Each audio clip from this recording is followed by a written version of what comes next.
welcome to Queers and Quills, the official podcast. I'm audiobook narrator Kirt Graves. Every episode, I invite an attending author or narrator to join me for a one-on-one conversation about their lives and their art, so attendees and readers from across the world can get to know them not only as professionals, but as people. Joining me today is Frederick Smith. A product of Detroit public schools, Frederick has been a lifelong creative writer. He is the author of 6 romance novels set in LA and San Francisco that feature Black and queer characters. His latest novel, One and Done, is described as a Black, queer, higher ed, Bay Area romance. Frederick is passionate about social justice, all things Beyonce, Black life, queer life, romance novels, books in general, and people pursuing and completing their educational goals, which are all very cool things. It's so nice to meet you, Frederick. So nice to meet you too. I'm so happy to be here too. So, I have not had the opportunity to meet you yet, so I'm very excited to know your author origin story. All right. So thank you so much for having me here today. And I'm so excited to meet everyone at Queers and Quills this year as well. So my author journey, I've always been a writer since I was in elementary school. I'm a product of Detroit public schools. At the time when I was in elementary school, lots of investment in the creative arts. So writing, music, dancing, performance. And I was always drawn toward creative writing and then journalism, which I eventually majored in when I went to university.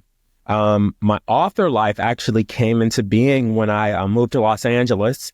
I moved here for a job in higher education. I moved to Los Angeles for a job in higher education. And I also had this side dream of maybe writing for one of the daytime soap operas or dramas. That did not work out.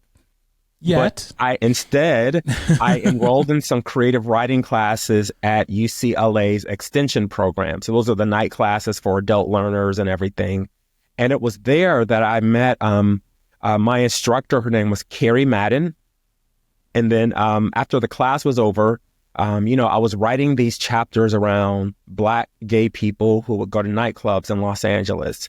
And the whole class was so fascinated with these stories because none of them were Black, none of them were queer. And they were like, give us more about what's going on. I was like, okay. So eventually those chapters turned out to be my very first novel, Down for Whatever, which came out in 2005. Now, my journey to publication is actually quite interesting and fun. And this goes to show that you never know who's talking about you, the impressions you make on people, etc. So my instructor, Carrie Madden, had asked me to join her writers group after the class was over. In her writing group was an author named Denise Hamilton, who was a journalist for the LA Times, but also wrote mystery novels set in Los Angeles. And one of her novels was going from hardback to softcover, and she was doing a celebration in New York City. I was not there. I was comfortable in Los Angeles. But during her event, she was talking about me and my books and not my books, my stories and my chapters. And this gentleman named John Scanamilio, who was a senior editor at Kensington Publishing, heard her, came over to her, asked for my information. And like that Monday after her celebration, he emailed me that he had heard about me from Denise Hamilton, wanted to see my manuscript. Maybe 2 or 3 weeks later after that, I had a 2-book deal with Kensington. And that's my journey, writing these, chapters in a class that eventually turned out to be my first novel, like I shared, Down for Whatever. And then with Kensington, I did my second novel, Right Side of the Wrong Bed. The first novel, Down for Whatever, I describe as kind of like a gay waiting to exhale. If anyone remembers Terry McMillan in that movie with the 4 women looking for love in all the wrong places. And Down for Whatever follows 4 best friends looking for love in all the wrong places in Los Angeles and West Hollywood and Pasadena, etc., Altadena. And that's a little bit of my journey to publication. I always say it pays to be nice and kind to people because you just never know how it will pay off and turn into something in the future. And, for me, just being a student in a class, invited to be part of a writing group, and then someone who was a member of that group to talk about me was just such an honor and such a blessing. And, I haven't looked back since. And so now here we are, 6 novels in over the past 20 years. And, it's just something that I'm just so happy and proud to have in my life, as well as my other career in terms of being a higher education professional administrator and things like that. I love that. I love knowing that you got your start because somebody else was gracious enough just to be complimentary, to bring up a colleague in conversation. Exactly. It's such a great reminder to be that person. Exactly. Now, it doesn't mean it didn't come with its share of rejections before that. So I do have, probably like any other author who's traditionally published, I have my stacks and share of rejection letters from agents, from publishers. But, it's just, I think it's just so amazing how just one word of mouth after all those rejections turned into the, publishing and author career I have today. Yeah. Now, when you say stacks, are those metaphorical or do you actually keep them? I don't even keep them anymore. I think there's something about that karma and that energy of keeping, that kind of negativity around. So I don't even keep them anymore. But literally, I could probably wallpaper the office that I'm in right now with the number of rejections I did receive prior to Denise Hamilton speaking of me in New York City. That's such a cool story. I love that. Thank you. Can I go back to one thing you said at the very beginning?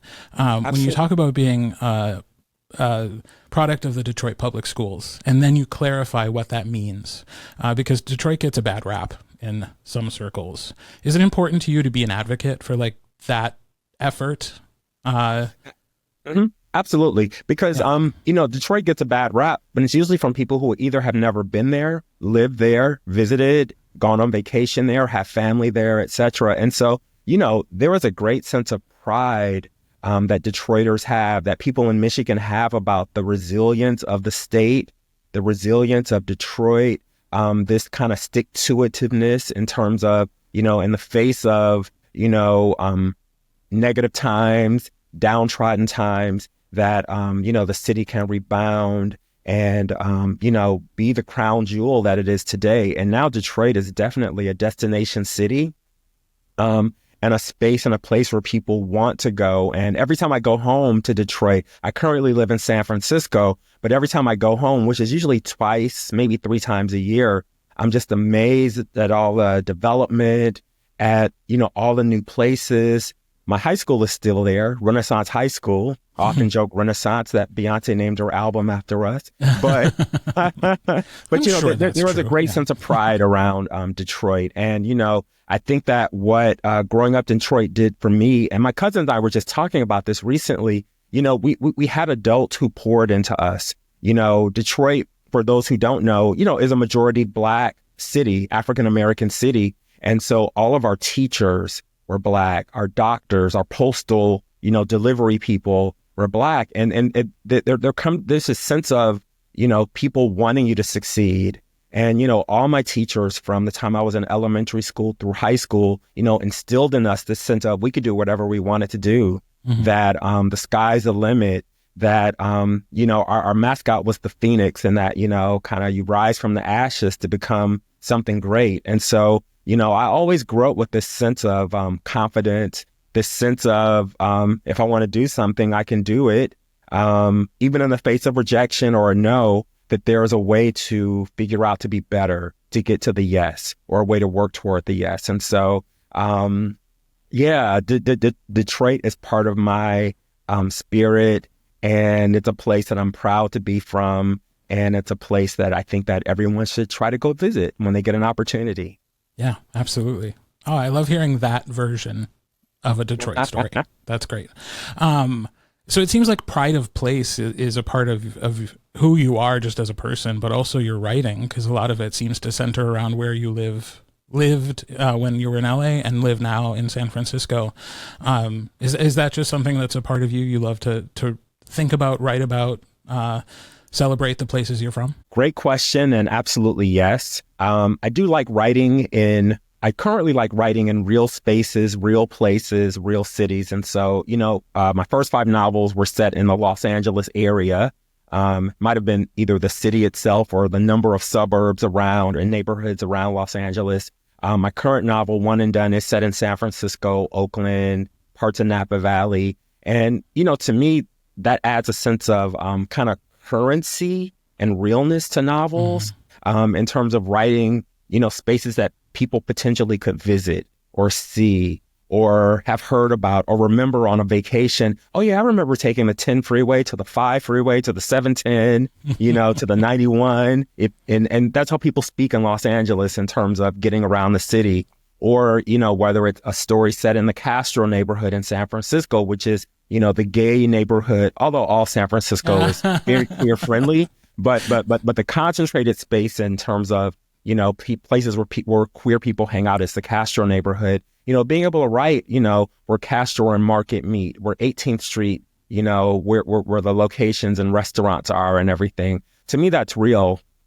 I've pondered this idea of writing like an imaginary town, an imaginary city, because I think that probably can lend to a lot more creativity in terms of just being able to make up the ethos of that make-believe city. But for me, space and place is so important. And so, that's part of the reason why I've centered all my queer-focused novels in the spaces where I have lived or currently live, with most people kind of being transplants from other parts of the United States or the world coming to those cities.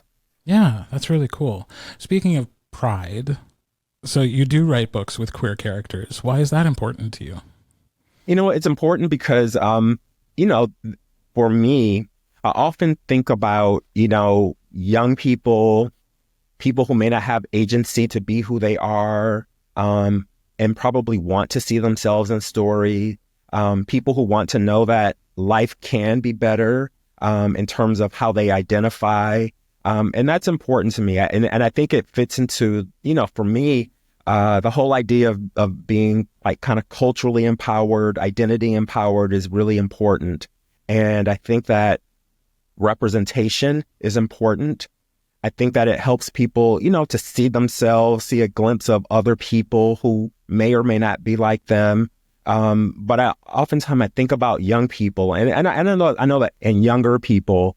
And I know that there's so many resources now online and community organizations where people can find support and sense of community. But I think to have it on the page adds this sense of permanence and this sense of, this book is going to be here forever, whether it's a physical book or, on someone's laptop or device. And so that's part of why I write queer and also because I'm gay and that's all I know. And I think it would be really hard for me to try to write, a straight or a het novel because that's not my lived reality. And so for me, it's about amplifying the voices of people who are part of the queer community, also amplifying, the voices of Black and queer people as well. In literature, which I think is so important in terms of adding to the diversity of the overall, canon. And so those are some reasons why it's important to me. And then I think finally, it is very political. A lot of people, I know a lot of people read to escape reality. But, we are currently, as we record this, in a time when, people are attempting or want to ban books or erase identities or just say some communities just don't exist. And we know that's not real. And so I think that continuing to write is a form of resistance. It's a form of political resistance. And it's something that I think all of us, whether we want to be political or not, really need to kind of buy into the fact that what we do, is saving lives, it's entertaining people, and it's also, I don't know. It's kind of like, it's definitely resisting, communities that really want to say we don't exist. These books shouldn't exist. People shouldn't have the ability to access, certain types of books and stories. And that is why I write. And that's what I hope that, we'll continue to have conversations about. It's so important. Yeah. Yeah. Politics is often treated like a dirty word, but it is the state of everything that we interact with. You know, politics touches every part of our lives, and for many of us, the way we live our lives is inherently political. So it doesn't have to be a dirty word. Absolutely. It's just we're acknowledging reality. You know, Absolutely. Like every choice we make is political, whether we want to think about it being political or not, or even what we don't think about, even what we choose not to acknowledge, or even the biases that we carry. You know, it's all political because it's all shaped and formed by something. So. I'm enjoying this. Reading and writing queer is definitely political, but it's also fun too. Mm-hmm. And it's also fun because it gives people a chance to see the diversity within, you know, the queer community as well. So. Yeah, I think it's important not to forget the fun part. That's because it is. Absolutely. It's so fun. It is fun. So what, as you were growing up, or maybe even as you've started your author journey, like what are the stories that have inspired or influenced you? So I remember when I was in high school, maybe even junior high, we used to sneak and read these books by an author named E. Lynn Harris. E. Lynn Harris he's no longer with us. He's no longer living. But in like the 90s and 2000s, he wrote this great series of novels centering Black gay men in the South. They were like emerging from university, college life, and then just living their lives. It was the first time I had ever seen books about Black gay men in fiction, male-male romance. And he was a New York Times best-selling author. And he is one person, E. Lynn Harris, who I say that people need to go back and read. I know people think that male-male romance or queer romance started in the 2000s or the 2010s or 2020s. But E. Lynn Harris paved the road for all of us. And so, you know, his novels like Invisible Life, Just As I Am, were so instrumental to me just in terms of seeing myself, seeing people who looked like me, sounded like me. And although we were sneaking the books at the time in our backpacks and putting them under our pillows so that, you know, our families wouldn't see us reading them, they were just so vibrant and so like really fun and dramatic and soapy, the way that queer people live their lives today. Mm-hmm. But, you know, it was really about seeing Black queer people come of age, post-college, growing into adulthood. All of his novels are interconnected. And, you know, there's probably like 12, 13, 14 novels that E. Lynn Harris wrote.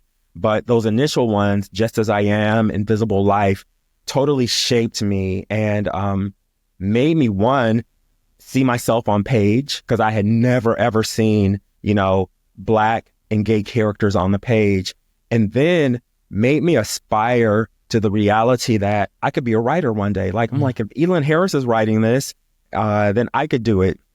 And, you know, the fun story about him as a writer is that, you know, he started as an independent author, selling books out the trunk of his car, going to barber shops and beauty shops and, you know, passing out the novel to cultivate a readership. And so I love hearing that about the early part of his career, and selling so much that, you know, it got the attention of traditional publishers who then locked him into, you know, this long-term deal where he ended up publishing, you know, 10, 12, 15 novels. But I always tell people who are really into queer literature, and especially in the male-male romance genre, they've got to read and study E. Lynn Harris. There's another writer who was his peer at the time, James Earl Hardy, who wrote really great novels set in New York City about Black gay identities. And, you know, those are two people, E. Lynn Harris, James Earl Hardy, who I really looked up to and look up to. James Earl Hardy is still alive. E. Lynn Harris passed about 10, 12 years ago. But those books really shaped who I am. And made me see myself and made me see the realities that I could be a published author one day. Yeah, that's so cool. And you said it was like a group of you who were sneaking into the library to do this? We were sneaking and reading them, borrowing them, getting them off of our parents. So I got to tell you, these E. Lynn Harris novels were popular with straight Black women back in the 90s and 2000s. I mean, obviously, you know, to become a New York Times best-selling author with all of your novels and everything. Mm-hmm. So, you know, there definitely was a readership across many audiences. And so, you know, yeah, we would sneak them off of relatives, bookshelves. We will bookmark the pages, or what is that you call it when you fold the page down for the good part and everything? Yeah. And everything. So yeah, we were sneaking them, reading them, having our little secret societies, talking about the books, and everything. So that's so cool. Not only to find the books that could speak to you, but to have a community to experience them with. Absolutely. That's really cool. Yep. I'm jealous of that because I did not find a queer community until much older. Okay. That would have been a lot of fun to be sneaking books and talking about them with friends. That would have been fun. Yes. So if somebody is unfamiliar with your work and you were to point them towards a book or two that you're like, this is a really good representation of who I am, start here. What would that book or books be? Okay. I would definitely maybe start with my latest release, One and Done. As you shared, it's a Black, queer, higher education based Bay Area romance novel. It follows two characters who meet. They have a meet cute, meet disaster in a bar in the Castro district in San Francisco during a Beyonce drag show. And the two characters work in higher education, but don't realize they're going to be working together. One of the main characters' name is Dr. Taylor James, who works as a high-level administrator, is leading the campus's accreditation process, doesn't realize the meet disaster that he meets is the person who's going to be doing the accreditation and kind of judging the university's fitness and things like that. And 2 days later, they discover in a boardroom at the university, oh, we're working together.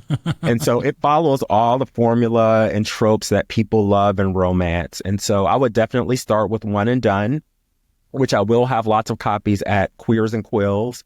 And if people want to order it ahead of time or buy it there or just buy it online, if you're not going to Queers and Quills, I would start with One and Done. And then I have a couple of really great novels that I wrote with Bold Strokes Books that are co-written with a great friend of mine named Chaz Cruz. In case you forgot, and Busy ain't the half of it. And those were fun novels as well. Navigating love, loss, family, found family in the LA area, West Hollywood area. And co-writing is a fun process in and of itself. I love Chaz and I love writing with him, and maybe one day we'll get back to writing. But yeah, I would start with One and Done and maybe then work backwards through, my 6 novels.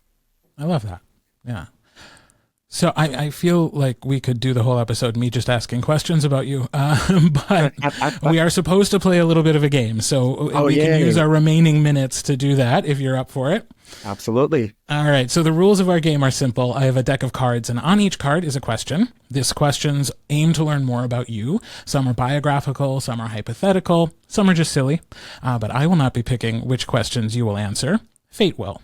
I will deal 3 cards every round, and you choose one. Whatever card you pick, you are agreeing to answer, with some exceptions. So if a question comes along that you don't want to answer, you have 2 opportunities to switch things up. You can turn the tables on me one time, forcing me to answer the question, or you could also discard a personal question in favor of answering a more bookish question from the white deck.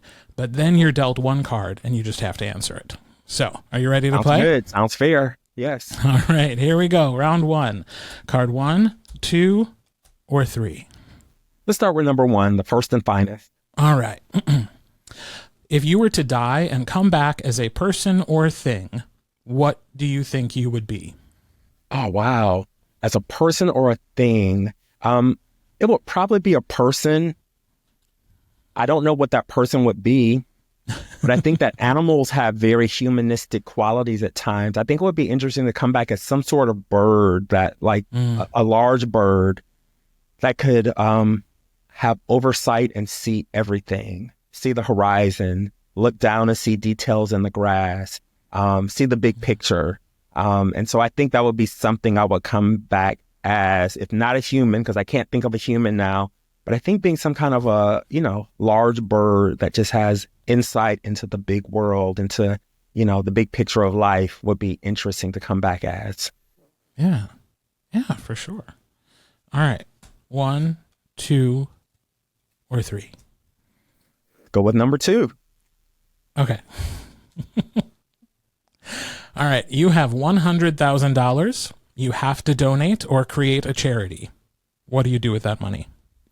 Oh, you know what? I would so invest it in something that relates to people like kind of finishing a college degree, being able to afford going to college, and making their academic dreams come true.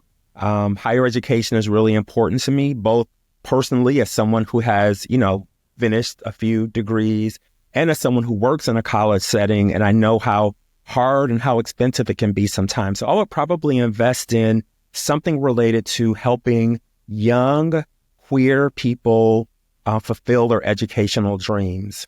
It's just important to me personally and professionally. I know for our community, being able to be self-sufficient and resilient economically is really important. And sometimes, for me, I believe that having a college degree is a key to social mobility.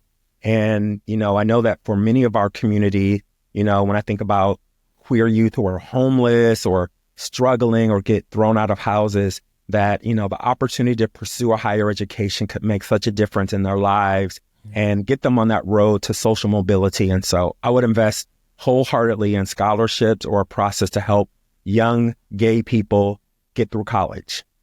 That's beautiful. I love that. 1, 2, or 3? Let's go with 3.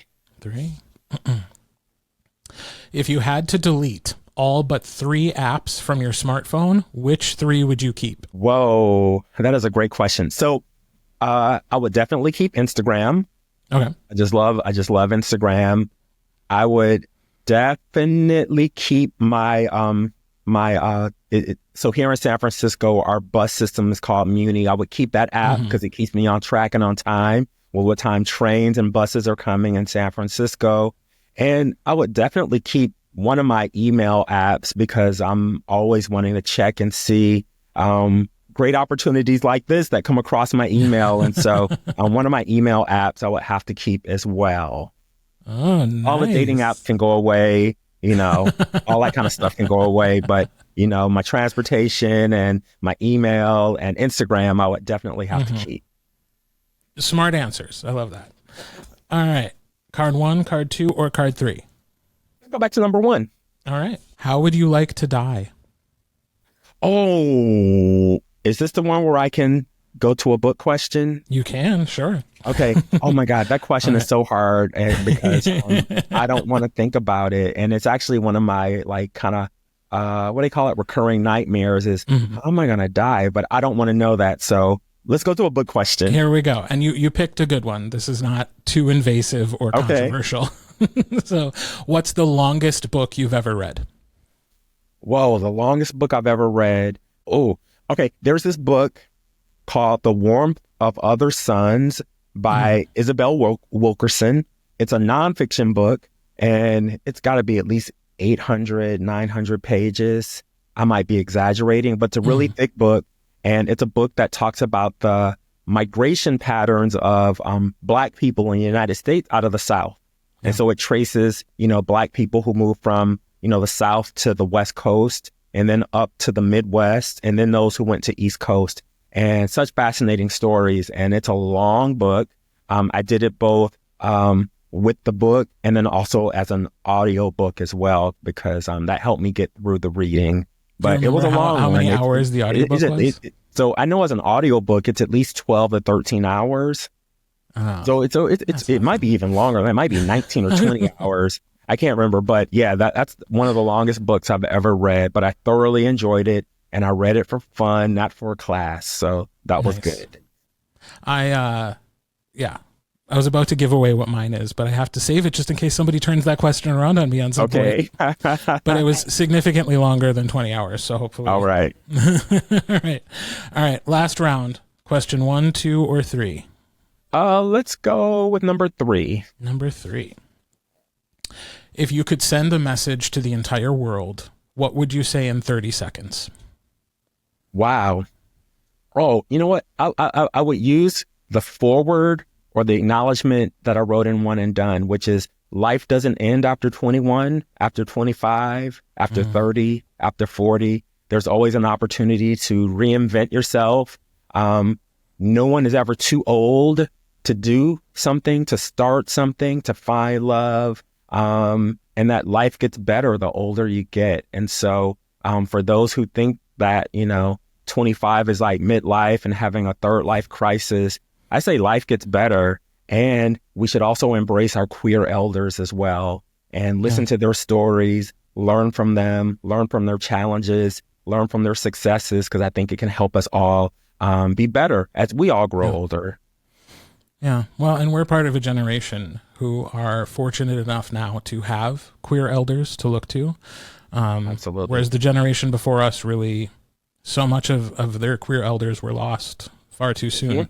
So the idea of growing old was sort of traumatically not even a reality, removed from the queer experience for so long. Absolutely. So I love that. Yeah. Well, thank you so much for taking the time to do this. I really enjoyed getting to know more about you. Thank you too. And I'm so excited to be part of this. Thank you for inviting me. I'm excited to meet everyone at Queers and Quills and at other book events, but I know that's going to be so much fun, Queers and Quills. It's going to be a blast. Yes. We're going to have a really good time. Yes, and I get to meet you in person. Yes. Thank you, listeners, for joining us for Queers and Quills, the official podcast. If you're already signed up to attend Queers and Quills, make sure to say hello to me and Frederick at the Oregon Convention Center in May. If you're not, follow Queers and Quills on Instagram, one of Frederick's favorite apps, to follow along with all the fun this year and get updates about ticket availability in the future. Until next time, I'm Kirt Graves, and I hope you're having a very gay day.